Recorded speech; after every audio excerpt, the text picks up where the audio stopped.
In my wrestling, in my doubts, in my failures, you won't walk out. Your great love will lead me through. You are the peace in my troubled sea. Oh, you are the peace in my troubled sea. My lighthouse,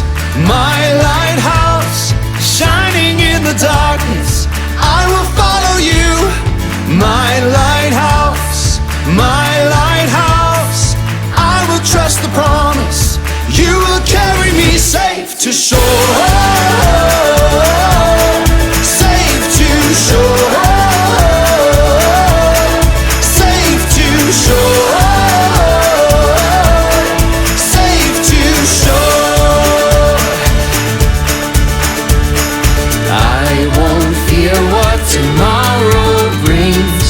With each morning I'll rise and see. My God's love will lead me through. You are the peace in my troubled sea. Oh, you are the peace in my troubled sea. Oh, my lighthouse, shining in the darkness, I will follow you. My lighthouse, I will trust the promise.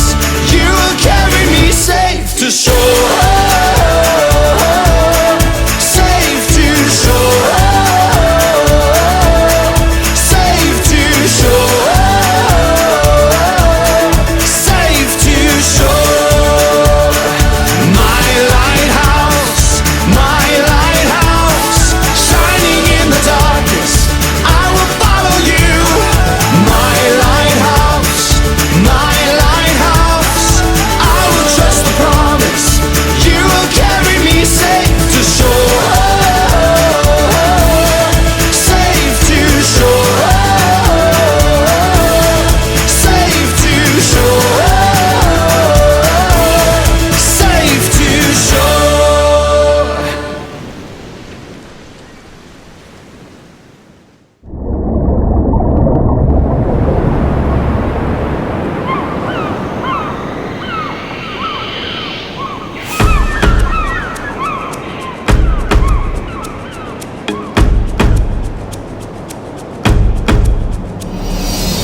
Through every storm of life, I know you're by my side. So I am holding on to your promises. You are the God who holds my future, all my dreams. So I am holding on. You'll never let go of me. You gave me hope when hope was all but gone. A second chance to sing a brand new song. You opened up my eyes to see. You rescued me, rescued me. You showed the way when there was no way out. Cleared up my mind when you erased all doubt. You made me strong when I was weak. You rescued me, rescued me. Through every storm of life, I know you're by my side. So I am holding on to your promises. You are the God who holds my future, all my dreams. So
Welcome to the Story Lab.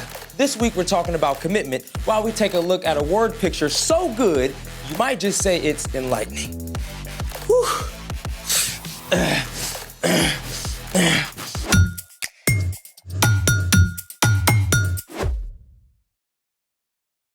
Hey, I'm Carter. And I'm Zeke. We're talking about commitment, which is making a plan and putting it into practice. Well, it looks like you're practicing something. Well, I thought it would be awesome to revisit a sport this summer, like rock climbing. Stupendous. Right? My first time climbing was so awesome, I went for hours.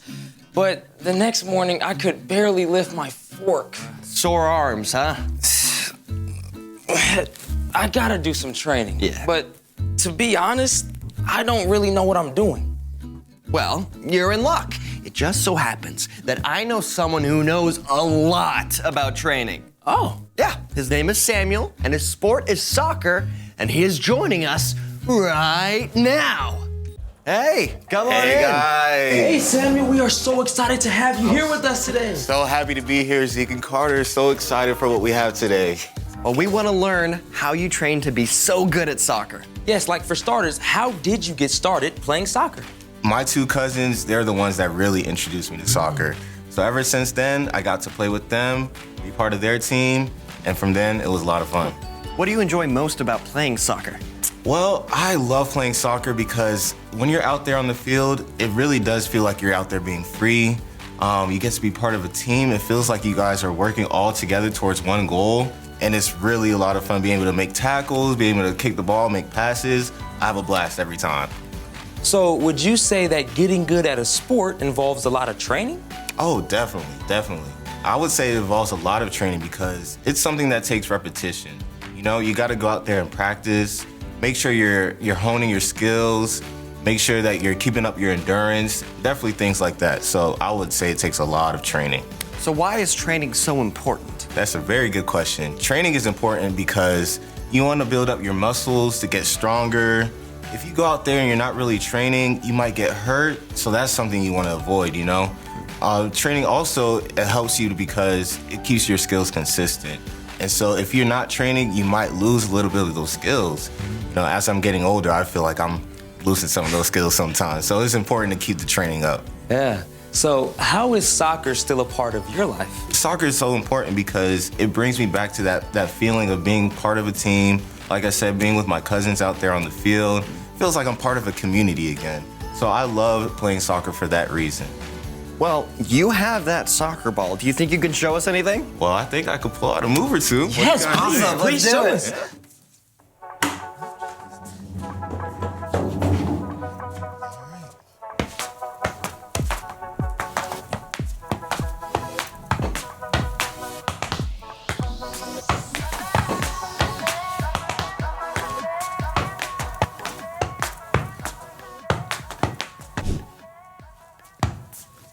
Samuel, that was so amazing. That was incredible. Thank you guys, man. I love how training has become such a big part of your life. Yes, and thank you so much for sharing all this amazing stuff with us. Of course, guys. Thank you guys for having me, Zeke and Carter. It's been so much fun. Yes, I am so excited to start training for real now, and I'm also slightly intimidated. You sure shed some light on the whole training process. Speaking of light, it's time for The story before the story. Today, we're in the book of Psalms. Long before there were high-tech lyric and dance videos for worship, there were the Psalms. For thousands of years, the Psalms were the main songbook of God's people, the Israelites. The individual songs, or psalms, were composed over many years. About half of them were written by King David. Some psalms are songs of praise or thanksgiving to God. Others share wisdom, and many are cries for help in a tough situation. In every case, the Psalms speak truth about who we are and who God is. There are 150 psalms, and the very longest is Psalm 119. Which is where our story starts. Take it away.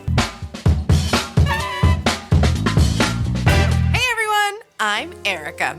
Psalm 119 is the longest chapter in the entire Bible. We don't know for sure if King David or someone else composed the psalm, but we do know they wrote it in a very cool way. See, there are 22 letters in the Hebrew alphabet and 22 sections, or stanzas, of Psalm 119. And guess what? Each stanza starts with a different letter of the Hebrew alphabet. It's what we call an acrostic. The psalm starts out like this. Blessed are those who live without blame. They live in keeping with the law of the Lord. Over and over, Psalm 119 shares how valuable and beautiful God's words are. They are said to be sweeter than honey and better than thousands of pieces of gold and silver. In verse 105, the psalmist writes, Your word is like a lamp that shows me the way. It is like a light that guides me. That is an amazing word picture. But to understand it, you need to put yourself in the sandals of someone from the psalmist's time. See, for most of us, light is really easy, even if it's dark outside. All you have to do is flip a switch and voila! All the light you need. But at the time the psalmist was writing, there was no electricity. On days when there was no moon, when it got dark, it got dark. There were no street lights or bright lights from cities or towns. It was can't see your hand in front of your face dark. Can you imagine trying to go anywhere at night? It's pitch black, and all you can do is guess where to put your foot for the next step and hope it's not a nest of poisonous vipers. Lights, please! Thankfully, people did have oil lamps. Now, this may not seem like a lot of light to us, but to people with no electricity, this was the most beautiful warm glow, especially on a moonless night. By this light, you could see where it was safe to put your foot. You could see which way to go when you got to a turn in the road. In the same way, the psalmist wrote that God's word can be like a light, showing us how to make wise choices when things in life seem dark and confusing. We live in a broken world.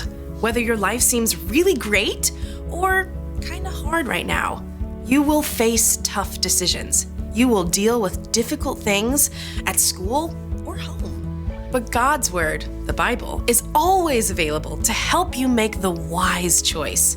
Maybe your friend tripped you by accident and you're really mad. We find in Ephesians, be kind and tender to one another. Forgive one another, just as God forgave you, because of what Christ has done. Or maybe your little sister is driving you nuts asking to play, and you just want to yell at her. But we read in James, everyone should be quick to listen, but they should be slow to speak. They should be slow to get angry. The very best way to make God's word a light in your life is to make God's word a part of your life. Read it, memorize it, talk about it. The more God's word shines like a lamp in your life, the more it will shine through you to light the way for those around you. The end.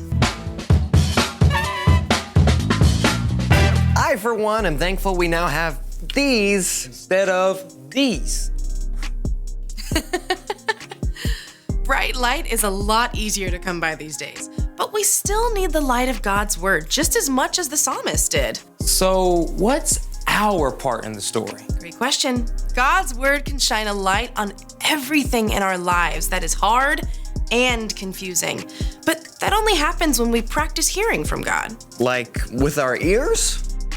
Some people have actually heard God's voice out loud, but usually God doesn't speak in a way we can hear with our ears. The best place to start is where the psalmist starts, with God's word.